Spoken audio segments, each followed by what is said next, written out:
करत जब शाम होते सुबह तनक देर चर वो बंद कर दे। गइये भी जानत है बात को कि सायंकाल में भोजन नहीं किया जाता। गाय माता भी जानती है, पक्षी भी इस बात को जानते हैं, वो भी दाना नहीं चुगते हैं, परंतु पता नहीं हमें आपको क्या होगा। सायंकाल में बिल्कुल दिन डूबगा होए वो टाइम पे भोजन नहीं करना चाहिए। तीसरी बात थोड़ी मर्यादा की है।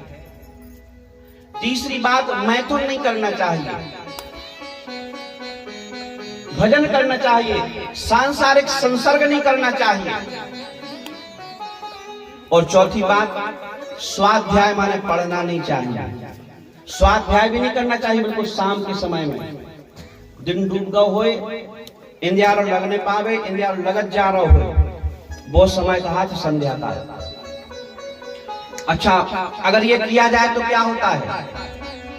ये किया जाए तो क्या होता है? यदि ये किया जाए, यदि शयन किया जाता है संध्या काल में, तो घर की लक्ष्मी नष्ट हो जाती है। कितने बड़े आदमी हो में साल सवा साल बिल्कुल संधि काल जब होते शाम की, वो में बिल्कुल आप बिस्तर पे सो के देख ले, साल भर बाद आपके घर में धन की कमी नहीं आ जाए तो बताइए।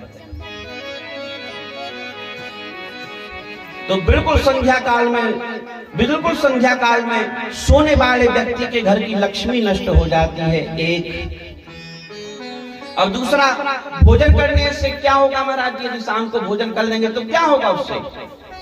तो सुनिए, यदि सायंकाल के समय में भोजन किया जाता है तो शरीर के भीतर बीमारियां पैदा होती हैं। उस व्यक्ति के शरीर में व्याधि आएगी, बीमारी आएगी, एक ना एक बीमारी उसको बनी रहेगी। और एक कभी तो ऐसी बीमारी आएगी कि जब तक जियोगे दवाई खानी पड़ेगी। तीसरा, यदि संसर्ग किया जावे, संसारी काम किया जावे, पति पत्नी के साथ रहे तो क्या होगा? बोले दुराचारी संतान उत्पन्न होगी, सदाचारी संतान का जन्म नहीं होगा, दुराचारी राक्षस जैसी संतान का जन्म होगा। यदि उस समय पे संतान उत्पत्ति के लिए गर्भ स्थापित हो जाएगा तो। और चौथी बात स्वाध्याय, पढ़ाई लिखाई। बिल्कुल संध्या काल में पढ़ाई लिखाई भी बंद कर देना चाहिए कुछ देर के लिए। यदि स्वाध्याय किया जाएगा तो क्या होगा? बोले उस व्यक्ति की आयु घटती है, उसकी आयु क्षीण हो जाती है। इसलिए भैया बिल्कुल संध्या काल के समय में हमको ये चार काम बिल्कुल नहीं करना चाहिए। हमारे शास्त्र हमको आदेशित करते हैं, जो व्यक्ति लक्ष्मीवान होना चाहता है वह संध्या काल में शयन न करे, हाथ पांव धोवे, कुल्ला करे, 12 कुल्ला करे, हाथ पांव धो के पवित्र होवे और दिया लेके मंदिर खो जावे, भगवान की आरती करे और सायंकाल में भगवान का पूजन करने के बाद अपने माता पिता का आशीर्वाद लेवे। यदि ये काम करेगा तो वह लक्ष्मीवान हो जाएगा, वह यशस्वी होगा, वह तेजस्वी होगा। और भोजन ना करे, भोजन नहीं करोगे तो आप कभी बीमार भी नहीं पड़ोगे, बड़ी बड़ी बीमारियां आपको नहीं लगेंगी। आज अपन मनमाना आचरण कर रहे हैं, शास्त्र की विधि को भूलते जा रहे हैं, उसका परिणाम ये हो रहा है कि अपन धीरे धीरे बीमारियों को अपने घर में बुलाते जा रहे हैं। जब चाहे जो मने आओ, जब मने आओ सो खा लो, जो मने आओ, जब मने आओ सो पी लो। शास्त्र विधि की बात नहीं मानने से ही दुख होता है। तीसरा, दुराचारी संतान तभी होगी जब असमय में गर्भधारण हो जाएगा। यदि संध्या काल में गर्भधारण होगा तो दुराचारी संतान पक्की है। इसलिए भैया यदि सदाचारी संतान चाहते हो तो शास्त्रों में जो समय बताए गए हैं उन्हीं समयों के अनुसार गर्भधारण किया जाएगा तो उत्तम संतान का आपके घर में जन्म होगा, आपको सुखी रखेगी, आपका सम्मान करेगी, आपका नाम आगे बढ़ाएगी। चौथा, स्वाध्याय भी मत करो, नहीं तो आयु बढ़ जाएगी। अपन शास्त्र की बात नहीं मानते ना, इसीलिए दुखी रहते हैं। अब आप देखो, देखे ना अपने शास्त्र कहते हैं कि मंगलवार को, शनिवार को, गुरुवार को जी ने बनवाओ, का छोड़ करो मत करवाओ, नाई की दुकान पे मत जाओ, उससे भी मत बनवाओ। शनिवार, मंगलवार और गुरुवार को। अब अमास, ग्यारस की और दूसरी बातें हैं, हम तो 3 दिन भरे बता रहे हैं। इन दिनों में यदि छोड़ कर्म कराया जाएगा तो क्या होगा? सो अब अपन केवल नहीं बनवाओ और मना तुम लगे अरे सिर पे खड़ो जंगल, सुखा सभी का मंगल। महाराज तुम लगे, हमने मंगल देखा था, शनिवार देखा था, हमें तो जब मनिया से हम पहुंच जा के काट देते सुबह ना समय में घर उतार दे सुबह। अच्छा सुन लो भैया, यदि शनिवार को, मंगलवार को, गुरुवार को आप छोड़ कर्म करवाओगे तो क्या होगा? सुन लो, जैसे 100 साल की उम्र लेके अपना है, और जितने शनिवार, जितने मंगलवार, जितने गुरुवार आप छोड़ कर्म करवाओ, उतने में 1-1 महीना की उम्र कम हो चली गए है। भगवान ने भली 100 साल की उम्र लेके पहुंचाई, मनो अपन अपने हाथों में उम्र घटा ले। अब पूछो कि महाराज जैसे कैसे घट ले? जब 100 साल की उम्र लेके भगवान ने पहुंचाई तो तेजी है, हम तो घट कैसे सकत है?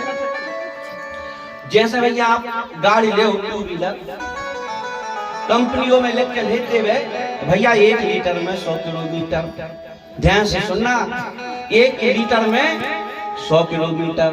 और उन्हें लिख दो कि अगर एक गाड़ी को हमने 100 किलोमीटर की लिख के पहुंचाई है, 1 लीटर पेट्रोल में उतना ही दौड़ है, बिल्कुल कंपनी की तरफ से लिखी गई बात है, सत्य है।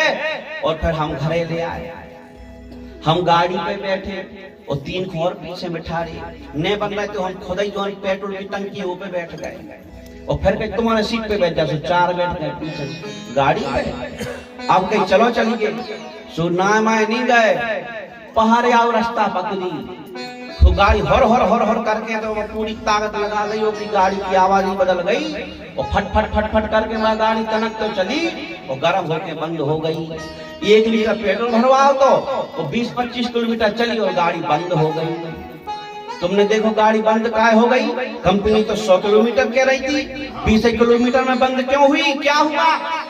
आप जाके कंपनी वाले से शिकायत कर रहे हो, तुम झूठे हो, तुमने झूठ बोल करके अपनी गाड़ी बेच दी। हमने क्या झूठ बोला? तुमने ये झूठ बोला कि तुमने कहा था कि 1 लीटर में 100 किलोमीटर चलेगी, जा तो 25 किलोमीटर में पसर गई। झूठ बोला तुमने गाड़ी बेचने के लिए। गाड़ी वाला कहेगा नहीं भैया हमने झूठ नहीं बोला है, हमने पूरा प्रैक्टिकल किया है, हमने देखा है, गाड़ी को मशीन पर रख के दौड़ा के देखा है। अरे हमने 1 लीटर में 100 किलोमीटर गाड़ी का रन करके देखा है। तुम्हारी क्यों नहीं चली? कैसे चलाई थी बताओ, कैसी चलाई थी? अब गाड़ी हमारी हो गई, हमने खोल तनक रमा, हमको रमा कर भी ले गए थे। कैसी रमा करी तनक बताओ? हम बैठे पेट्रोल की टंकी पे और 3 को बिठा रही सीट पे पीछे, तो हम 4 जने बैठे। फिर हम ले गए पहाड़ पे चढ़ावे के, देखे में कितनी ताकत है। फिर आधी घटिया चढ़ी और गाड़ी बंद हो गई। देखो सो पेट्रोल नहीं बचो तो सो ओके कंपनी वाला कहने लगो भैया में हमारी गलती बिल्कुल नहीं, ये में गलती तुम्हारी है। हमने लिखो तो कि 1 लीटर में 100 किलोमीटर जब चल है, जब तुम एक जो नियम है उनके पालन करके चले हो। नियम का है?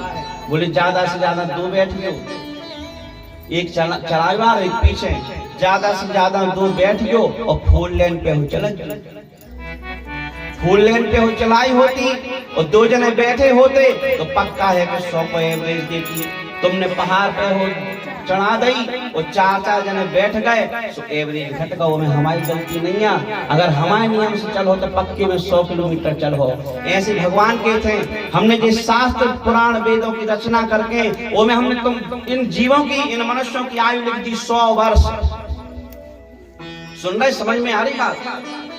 100 वर्ष लिख के भेजा भगवान ने, शतायु होगी, जीवेम शरदः शतम श्रुणयाम शरदः शतम। मैं 100 साल तक जीऊं, मैं 100 साल तक मेरे कानों से श्रवण करता रहूं, 100 साल तक मेरे चक्षुओं से, नेत्रों से मुझे दिखता रहे, 100 साल तक मेरी जुबान लड़खड़ाए ना, 100 साल तक मेरे दांत गिरे ना। ये शास्त्रों में लिखा है। तुम यदि शास्त्रीय विधा से जीवन जियोगे, 100 साल तक तुम्हारे दांत भी नहीं गिरेंगे, तुम्हें अच्छा सुनाई भी देगा, दिखाई भी देगा, और आप निर्बल भी नहीं होगे। लेकिन हमारे शास्त्रों के अनुसार जीवन जियोगे तो बताया उन्होंने कि भैया तुम शनिवार, मंगलवार, गुरुवार छोड़ मत करवाओ। लिखा है शास्त्रों में। हम जाते हैं कि नहीं जाते? बनवात के नहीं बनवात? अब महाराज आप तो बनवा लेंगे, आज बराते जाने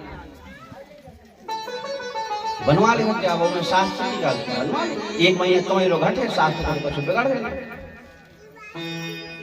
मनमाना आचरण करके संतानोत्पत्ति करोगे तो दुराचारी तो होगी। फिर कहते हैं महाराज सुनत नहीं है, क्या बताएं, ये कहीं है मनो, एक तो खराब है महाराज, पूरे घर को पेरे हैं, बिल्कुल सुनते ही नहीं। तुमने शास्त्र विधा से जीवन जियो हो तो आज तुम्हें जाके की नौबत नहीं आती कि सुनत नहीं है, एक पूत है महाराज